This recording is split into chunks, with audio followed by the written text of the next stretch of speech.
नमस्कार। एक बार फिर से बहुत बहुत स्वागत है आप सभी का हमारे डिजिटल मीडिया प्लेटफॉर्म दी हो हल्ला पर। और सबसे पहले आप सभी को रक्षाबंधन के इस पावन पर्व की हार्दिक शुभकामनाएं। तो हम हर साल श्रावण मास की पूर्णिमा को रक्षाबंधन का पर्व मनाते हैं। बहनें अपने भाइयों की कलाइयों पर राखियां बांधती हैं और भाई उन्हें उनकी रक्षा का वचन देते हैं। ये परंपराएं तो हम सभी जानते हैं, लेकिन क्या कभी आपने सोचा कि ऐसा क्या हुआ होगा कि ये त्योहार अस्तित्व में आया? पुराणों में वर्णित वो कौन सी कथा है जब भगवान श्री विष्णु एक असुर के द्वारपाल बने और उन्हें वापस पाने के लिए माता लक्ष्मी ने उस असुर को राखी बांधी और जिसके बाद रक्षाबंधन की शुरुआत मानी जाती है। तो आइए हम आपको सुनाते हैं त्रेता युग की वो कहानी जो बनी रक्षा के इस पर्व का सूत्रधार। तो कहानी शुरू होती है त्रेता युग से, जब भक्त प्रहलाद के पौत्र दानवीर बलि ने अपने दान पुण्य और शक्ति से तीनों लोकों पर अपना स्वामित्व स्थापित कर लिया। उसके बाद अश्वमेध यज्ञ करके भगवान विष्णु को प्रसन्न करने की कामना की। राजा बलि ने अश्वमेध यज्ञ शुरू किया और उसी समय भगवान श्री विष्णु वामन अवतार लेकर राजा बलि के पास पहुंचे और उनसे 3 पग भूमि दान में मांगी। राजा बलि ने सहर्ष उन्हें 3 पग भूमि देने का वचन दे दिया।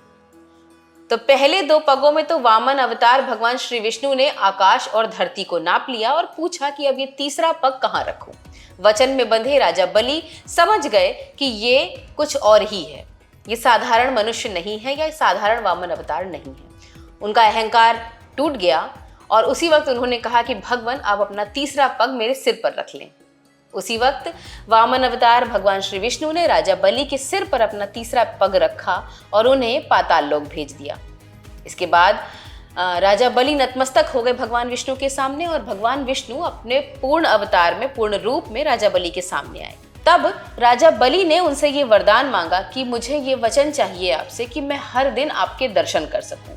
अब चूंकि भगवान विष्णु भी वचन से बंधे हुए थे तो वहीं पाताल लोक में रह गए राजा बलि के द्वारपाल बनकर। ये सूचना जब माता लक्ष्मी तक पहुंची तो वो बहुत चिंतित हुई कि अब वो अपने पति को वापस कैसे पाएं। इसके बाद माता लक्ष्मी ने गरीब महिला का रूप रखा और राजा बलि के पास पहुंची और उनसे कहा कि मेरा कोई भाई नहीं है, आप मेरे भाई बन जाइए। राजा बलि अपने स्वभाव के अनुसार, अपने दान पुण्य के अनुसार वो वचन से एक बार फिर बंध गए और उस महिला जो कि माता लक्ष्मी थी उनसे राखी बंधवा ली। इसके बाद माता लक्ष्मी ने राखी के बदले राजा बलि से अपने पति को वापस मांग लिया और अपने असली स्वरूप में सामने आ गई। अब चूंकि राजा बलि वचन से बंध चुके थे तो उन्होंने भगवान श्री विष्णु को माता लक्ष्मी के साथ वापस बैकुंठ जाने की आज्ञा दे दी।